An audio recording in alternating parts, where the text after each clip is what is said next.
Hey, I just got off a live Zoom with the founder of Leadership Reinvented. Her name's Melissa. What a dynamic woman. It was an episode of Giant TV that we were filming, and so many takeaways from this entrepreneur. You're going to love this episode. She works with her husband, and they're just crushing it in the executive leadership coaching space. Got a very interesting focus that she's involved with, and jump right in. You're going to love this.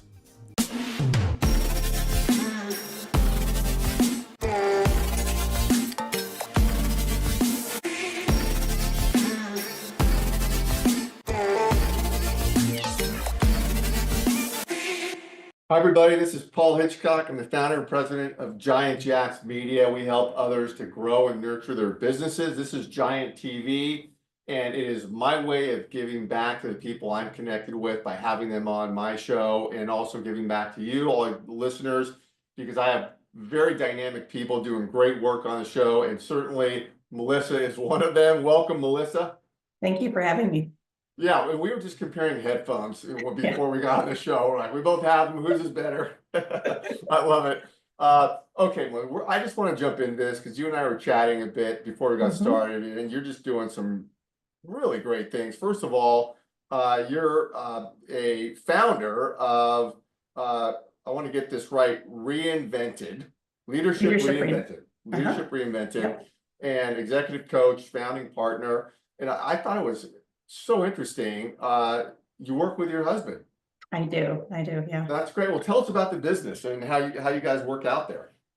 So at Leadership Reinvented, we specialize in executive and leadership coaching, team dynamics training, and HR advisory. Our approach really is highly customized. We partner both with individuals and organizations to really understand their unique needs and goals. So we integrate various modalities in coaching through a mental health and business lens, drawing from like traditional business coaching and evidence-based practices like cognitive therapy. And depending on the situation, we might even leverage other psychology and science-backed tools such as mindfulness, breathwork, meditation, hypnotherapy, and other wellness modalities. And we're certified in several leadership group and talent assessments. And so this holistic approach that we take allows us really to identify strengths, uncover obstacles, pinpoint root causes that might be holding our clients back. And we're able to really look at our clients' unique situations and develop customized coaching or training programs to solve their specific circumstances and achieve their goals. Well, that's very interesting. So I want to understand first, how do you divide responsibility between your husband? Who's doing what? I really tried to, when we do an intake with a client, we really try to understand what their specific needs are. And we both have very different styles and even different ways of coaching. So we try to understand within the intake to see which one of us would be a better match and partner. If we're doing a training on site, typically we may do with both of us, pending what the topic is, a customized training, or if we do group dynamics, we also do that together. But if it's individual coaching, we really try to customize it based upon which one of us would be a better fit for the client and the client's needs. Got it. And you said you're industry agnostic. Is that correct? Yes. Yeah, So yeah. we work with all industries. All industries. Mhm. And all right. So you mentioned mental health. You go in there and you cover this area. And as you start talking about that, things pop up in my mind. Number one is that can be obviously a very sensitive topic, and I think fortunately over the recent years, it's become more acceptable to talk about that and be open about that, and people used to bury that. But my question to you is, in a business environment, how do you, I mean, how does that even happen that somebody says we need help talking about the, mental health within our company? Is that through HR services they're offering, or like how does that even come to be with such a sensitive topic? Typically, it is through HR or a leader within the organization. And it's not that we're going in to counsel individuals or leaders. It's more about using the techniques, the therapeutic techniques within mental health counseling to really help support the individuals. And oftentimes it's on the topic of, well, recently it's really been on the topic of stress. Stress has been so much within within our environments. There's so much going on within society, Oh, yeah. within, all over the place. And in work environments too, they're just so complex that stress has really become a topic within work environments. And how do we manage stress and appropriately and work with our individuals to help them when they're feeling stressed and overwhelmed within the workplace? Is it typical that HR departments have, as part of the platform, help for things like stress and grief and those things? I mean, is that part of what they're already doing?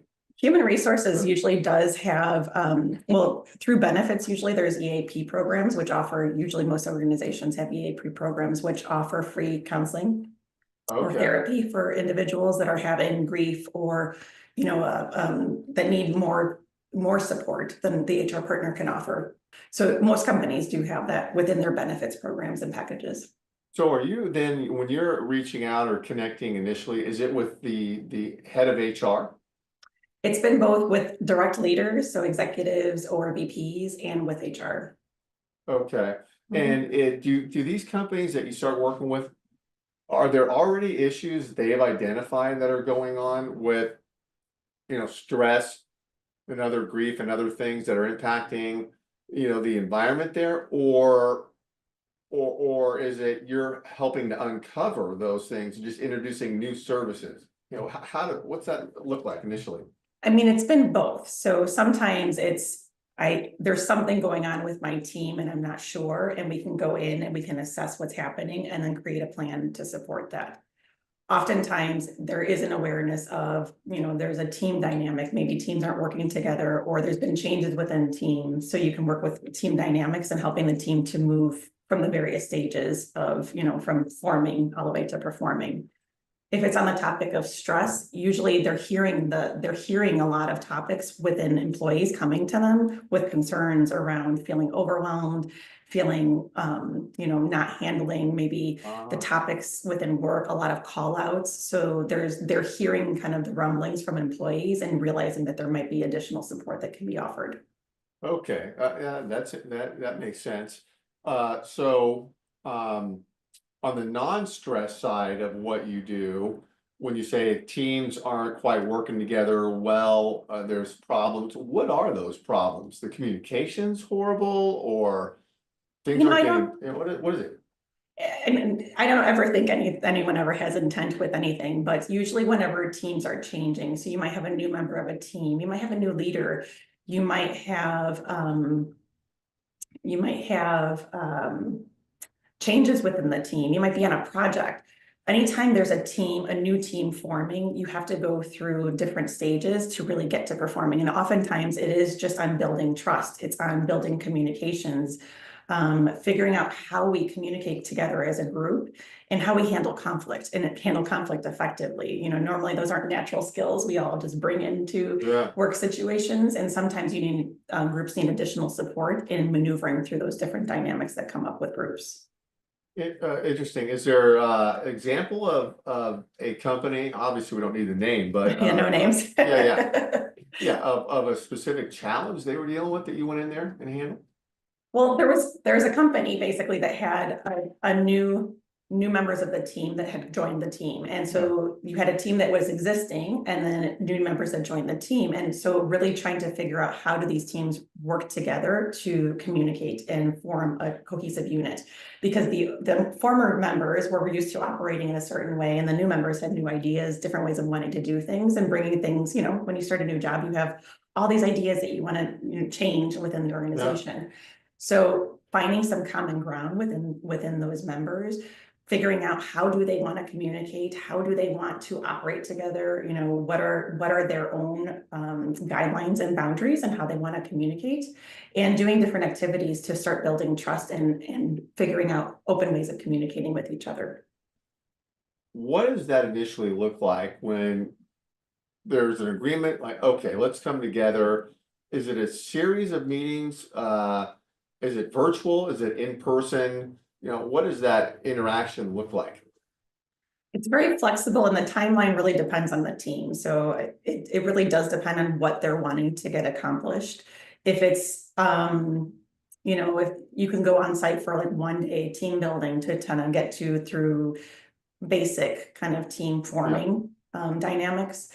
It can be on-site and it can be remote. It's optimally when it's on-site, truly, because you can have more, personal interactions when you're on site, but it can be either really Yeah. virtual or on-site. And you're in Jacksonville, Florida. Are you just focused on that specific area, or are you everywhere, We're anywhere? everywhere. Yep. We go Okay. everywhere. And what motivates you, Melissa? Like, what do you really love doing? Is it the people interaction? Is it figuring out the processes behind the scenes? Like, what do you like? I really enjoy the process of coaching individuals and helping support teams. I've been doing that through most of my career. Yeah, And that's the part that I love the most, really. And I've noticed the impact that happens when you can effectively coach someone. So I've not only been able to see the positive impact on the business results when you coach, but teams perform better and innovation improves and cultures improve. And I've seen this positive ripple effect that happens that just really, it inspires me. So when the workplace is operating optimally, that impacts so many people, and it impacts individuals both on the professional side, but also on the personal side. And that work to me just, it just fuels me. yeah. Mhm. I get that. And you've had some impressive experience in your own work history as a co-CEO, VP of Human Resources. You've done a lot here, and I imagine uh, you've learned a lot. Probably made the mistakes that all leaders make, and bring that to the equation. Is that a fair statement?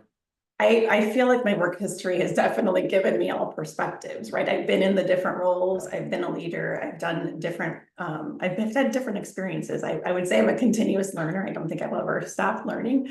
And I think it's part of the process. And I think having another sounding board, having someone else to help through that process is always helpful. I've had coaches, I've had mentors throughout my life, Absolutely. and Yeah. that's what's helped me grow in my various roles, right? So yeah, I think it's always helpful to have other perspectives when you're growing. Yeah, I couldn't agree more. I mean, we've all heard the saying that, the best athletes in the world have personal coaches. They got personal trainers, they got eating coaches, they need help. Exactly. Yeah, so we're all that way. Yeah, and having a sounding board like that, someone like you, your husband, your team, where probably they can be vulnerable, right? And bring some things to the table, especially the leaders who can't always do that with management. They can bring it to you and you can help correct it, is to me just fantastic. Where are you going from here? Next 3, 5 years? Where's the business going? Ideally, we would like to start doing, in the 5-year track, we'll say, we would like to start doing more like on-site retreats. So bringing organizations on-site to do integrative retreats with groups and leaders to incorporate, again, multiple different modalities. I think we learn well when we have experiential learning as adults. And so having like that multimodal experience, I think really helps to integrate the knowledge that you learn and sustain it for a longer period of time. That's great. Well, I want to tell everybody that's listening that wherever you're watching this, because we simulcast this everywhere, LinkedIn and YouTube, X, I think goes out on Facebook, that Melissa's contact information will be around this live stream. And I highly encourage you to get connected. I was looking at some of your content, Melissa. You put out a lot of great content on LinkedIn. And if somebody wanted to learn more, or something you said have sparked them, do you have an initial complimentary strategy session that you do? What does that look like? We do free intakes. So anytime anyone has a question, honestly, question, or they're interested, they're curious, they can always fill out, and we could do a quick, it's a 45-minute intake process, whether it's for groups, whether it's for, if they want an assessment done, HR advisory, or individual executive leadership as well. We Yeah. do 45-minute free consultation. Okay, great. And they can get connected to that through your contact Yep, information, LinkedIn, and all exactly. that. And our website, yep. Your website, fantastic. I got to say too, I'm going to leave with this because I'm the youngest of 4 boys. You told me you're the mom of 3 boys, and every time I tell somebody I have 4 boys, they say, "God bless your mother." So God bless you for having 3 boys. They're wonderful boys. So I'm the one that's blessed there. Awesome, awesome. Well, thanks for doing this. Really appreciate it. I know you and I will stay in touch Yes. and, you know, really looking forward to tracking your progress. Thank you, Melissa. Thank you for having me.